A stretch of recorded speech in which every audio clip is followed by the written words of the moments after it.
కొద్దిసేపటి క్రితమే ప్రధాని మోదీ అలాగే అమెరికా అధ్యక్షుడు డొనాల్డ్ ట్రంప్ వీళ్ళిద్దరు భేటీ తర్వాత ఒక పాజిటివ్ రెస్పాన్స్ కి సంబంధించి ఇటు యావత్ ప్రపంచం మాట్లాడుకుంటున్న సందర్భం. ఈ నేపథ్యంలో ఇప్పుడు భారతీయులకి ఇంకొక షాకింగ్ న్యూస్ అయింది.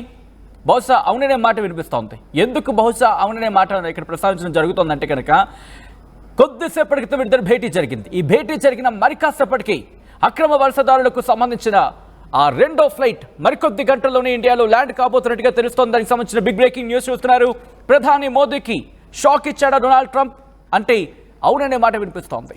మరికొంతమంది అక్రమ వలసదారులను ఇండియాకు తరలించేందుకు ట్రంప్ సర్కార్ సన్నద్ధమవుతోంది. అమెరికా నుంచి ఇండియాకు మరో 2 విమానాలు సిద్ధం కాబోతున్నాయి. ఈ నెల 15న రెండో విమానం, 16న మూడో విమానం రాబోతోంది. 2 విమానాల్లో 200 మంది భారతీయులను తరలించేందుకు అమెరికా ఏర్పాట్లు చేస్తున్నట్టుగా తెలుస్తోంది. అమృత్సర్కు 119 మందితో కూడిన విమానం వచ్చే అవకాశం ఉన్న అంశానికి సంబంధించి అఫ్కోర్స్ 119 మందితో కూడిన విమానం వచ్చిన అంశానికి సంబంధించి ప్రధానమైన చర్చ జరుగుతోంది. అయితే కొద్ది రోజుల క్రితమే 104 మందితో ఓ విమానం ఇక్కడికి రావడం జరిగింది. మోదీ అమెరికాలో ఉండగానే ఇండియాకు అక్రమ వలసదారులకు సంబంధించి ప్రస్తుతం చర్చ జరగడం అంటే మోదీ అమెరికా పర్యటనలో ఉన్న సందర్భంలో ఇండియాకు అక్రమ వలసదారుల తరలింపు అనేది ఇప్పుడు ఆసక్తికరంగా మారింది. ఎందుకంటే అక్రమ వలసదారుల ఏరివేతకు సంబంధించి ట్రంప్ ఎక్కడా తగ్గటం లేదు. మోదీ వెళ్ళిన తర్వాత అక్కడ పాజిటివ్గా ఉంటుందంటే మోదీ రాక నేపథ్యంలో కావచ్చు, లేకపోతే మోదీ అమెరికా పర్యటనలో అక్రమ వలసదారులు దాంతోపాటు భారతీయుల అంశానికి సంబంధించి ప్రధానంగా ఇక్కడ చర్చ జరుగుతోంది. వాళ్ళు అక్రమ వలసదారులు అనే అంశానికి సంబంధించి అవుననే మాట వినిపిస్తున్నప్పటికీ వాళ్ళు మోసపోయారు అనే అంశానికి సంబంధించి కూడా చర్చ జరుగుతోంది. వీటన్నిటికి సంబంధించి మాట్లాడుకునే ప్రయత్నం చేద్దాం. ఎందుకు ఈరోజు ఈ మాట మాట్లాడుకోవడం జరుగుతుంది అనేది మాట్లాడుకునే ప్రయత్నం చేద్దాం. ముందుగా ఇదే అంశానికి సంబంధించి ప్రధాని మోదీ రియాక్ట్ అయ్యారు. ఒకసారి మోదీ ఏమన్నారో చూద్దాం. Thank you, Mr. President. Prime Minister, the US is giving a lot of push to curb illegal immigration, and India has been cooperating on this issue. How does India see this issue in the larger context? Thank you. सवाल सिर्फ भारत का नहीं है, वैश्विक रूप से हम इस बात के हैं कि गैर कानूनी तरीके से जो लोग दूसरे देशों में होते हैं उनको वहां रहने का कोई कानूनी अधिकार तो है नहीं. जहां तक भारत और अमेरिका का सवाल है, हमने हमेशा कहा है कि जो वेरीफाइड होगा, कि जो सच्चे अर्थ में भारत का ही नागरिक होगा, वो अगर अमेरिका में गैर कानूनी तरीके से रहता है तो उसको वापस लेने के लिए भारत तैयार है. लेकिन बात हमारे लिए वहां से रुकती नहीं है. ये सामान्य परिवारों के बच्चे होते हैं, उनको बड़े बड़े सपने दिखाए जाते हैं और उनको ज्यादातर ऐसे होते हैं उनको गुमराह करके लाया जाता है. और इसलिए ये ह्यूमन ट्रैफिकिंग में जुड़े हुए पूरे इकोसिस्टम पर हमने वार करना चाहिए. और अमेरिका और भारत मिल करके हमारी कोशिश है और हमारी कोशिश रहनी चाहिए कि इस प्रकार की पूरी इकोसिस्टम को हमें जड़ मूल से नष्ट करना चाहिए ताकि ह्यूमन ट्रैफिकिंग बंद हो और गरीब लोगों को जो अपनी धन दौलत बेच करके ऐसे बड़े बड़े सपने दिखा करके उनको अंधेरे में रख करके ले जाया जाए, उनके साथ भी अन्याय है. और इसलिए हमारी बड़ी लड़ाई उस पूरे इकोसिस्टम के खिलाफ है. और मुझे विश्वास है कि राष्ट्रपति ट्रंप भी इस इकोसिस्टम को खत्म करने में. Thank you, Mr. President. Prime Minister. Right, అది మోదీ చెబుతోంది. ఇది అక్కడతో ఆగదు అంటూ కూడా ఒక కీలకమైన వ్యాఖ్యలు చేశారు. ఇంకా ఆయన ఏమన్నారంటే కనుక సామాన్య ప్రజలు వాళ్ళంతా కూడా అక్రమ వలసదారుల అంశానికి సంబంధించి మాట్లాడుకుంటున్న వాళ్ళు చాలా మంది సామాన్యులు ఉన్నారు. ఆ సామాన్యులకు సంబంధించి పెద్ద పెద్ద కళలు కంటారు. ఆ పెద్ద పెద్ద కళని కొంతమంది మోసం చేసేవాళ్ళు, కొంతమంది అక్రమ వలసదారులుగా ఇప్పుడు చెప్తున్న వాళ్ళకు సంబంధించి అంటే వీళ్ళ విషయంలో హ్యూమన్ ట్రాఫికింగ్ జరుగుతోంది.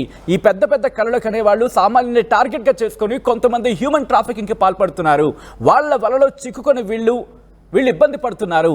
ఆ పెద్ద పెద్ద కళలకు సంబంధించి వాటిని ఎరగా చూపించి వారి దగ్గర డబ్బులు తీసుకొని వాళ్ళ దగ్గర డబ్బుల్ని దోచేసుకొని వారిని హ్యూమన్ ట్రాఫికింగ్ ద్వారా ఇటు అమెరికాకి కళలు అంటూ కూడా వాళ్ళు తీసుకురావడం జరుగుతోంది. ఇటువంటి వాళ్లకు సంబంధించి ఈ హ్యూమన్ ట్రాఫికింగ్ మీద ఇది ఎకోసిస్టమ్ని పాడు చేస్తోంది. ఈ ఎకోసిస్టమ్ మీద అమెరికా అలాగే ఇండియా కలిసి పోరాడాలి, అప్పుడు మాత్రమే దీనికి సంబంధించి చెక్మేట్ అవుతుందంటూ కూడా చెప్పుకొచ్చారు. ఇక్కడ ఇంట్రెస్టింగ్గా వాళ్ళు భారతీయులు అయితే తిరిగి తీసుకురావడానికి ఎటువంటి ఇబ్బంది లేదు, కానీ ఇది ఇక్కడితో ఆగదు. ఇంట్రెస్టింగ్ అంశం ఇది, కేవలం ఇది ఇక్కడితోనే ఆగదు. గతంలో కూడా మనం ఆర్టీ వేదికగా మాట్లాడుకున్న సందర్భం, ఎందుకంటే మీరు గమనించుంటే గతంలో మీకు చూపించాం మేము, వాళ్ళు ఎక్కడెక్కడి నుంచో, మరీ ముఖ్యంగా కొన్ని సందర్భాల్లో యూకేకి సంబంధించి మీకు చూపించాం. ఇక్కడ మెక్సికోకి సంబంధించి ఆ బోర్డర్లో ఎంత దారుణంగా వాళ్ళు మరి ముఖ్యంగా అడవులు దాటుకుంటూ, ఆ వాగుడు దాటుకుంటూ, వంకలు దాటుకుంటూ, చిన్న చిన్న డేరాలు వేసుకుంటూ ఆ బురదలోనే వాళ్ళు నడుస్తూ, అదొక సాహసోపేతమైన యాత్ర.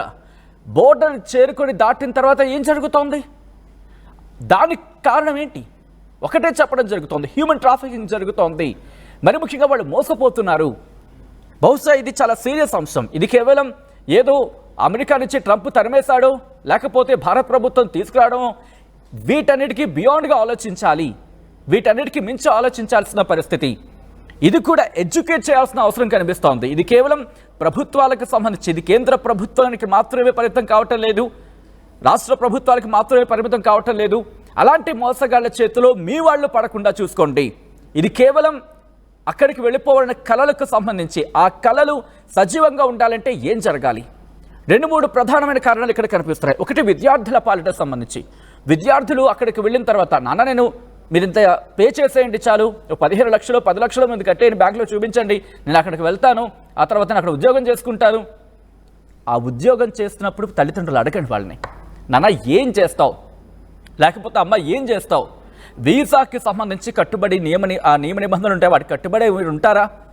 ఎందుకంటే చాలామంది ఇక్కడి నుంచి వెళ్ళే వాళ్ళలో ఆలోచించే ప్రయత్నం చేయండి. సామాన్యులు ఎక్కువ మంది ఉంటారు, అది చదువుకునే విద్యార్థులు కావచ్చు, లేకపోతే అక్కడికి వెళ్ళి ఉద్యోగం చేయాలనుకునే వాళ్ళు కావచ్చు. మరి ముఖ్యంగా మోసగాళ్ళకి వీళ్ళందరూ ఎన్కాష్ అవుతున్నారు, మోసగాళ్ళ బారిన పడుతున్నారు. సో ఇక్కడి నుంచి మళ్ళీ నేను సబ్జెక్ట్కి వచ్చే ప్రయత్నం చేస్తున్నాను. ఎందుకు ఇంత ఎలాబొరేట్గా చెప్పాల్సి వచ్చిందంటే కనుక, మోసపోయింది మనం. ప్రభుత్వాలకు సంబంధించి అక్కడ వాళ్ళు అక్కడ తరిమేయడము, ఇక్కడ తరలించడము మాట గురించి మాట్లాడుకునే సందర్భాన్ని దాటిపోయాం మనం.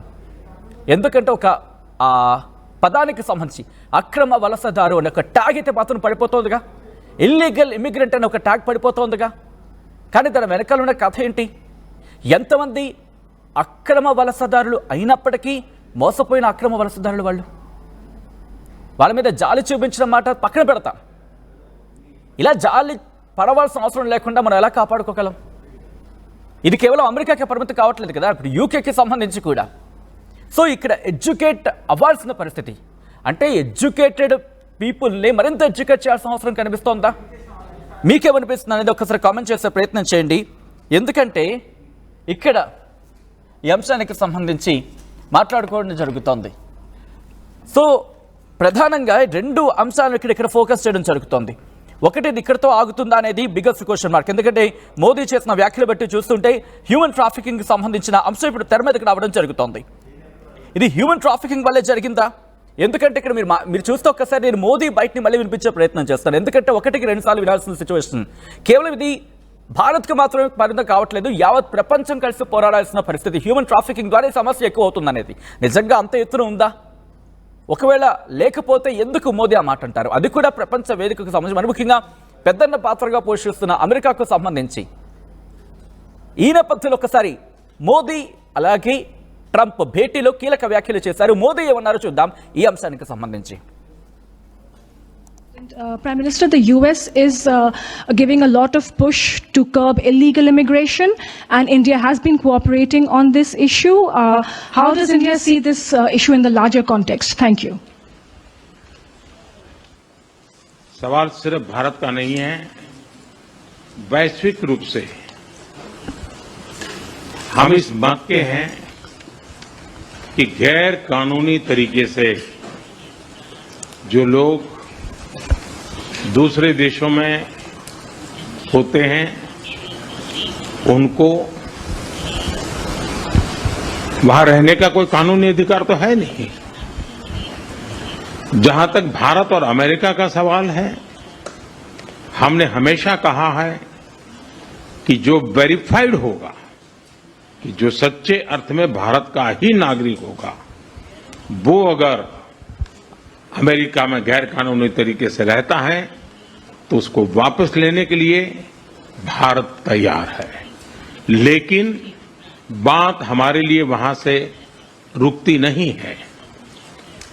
ये सामान्य परिवारों के बच्चे होते हैं, उनको बड़े बड़े सपने दिखाए जाते हैं और उनको ज्यादातर ऐसे होते हैं उनको गुमराह करके लाया जाता है।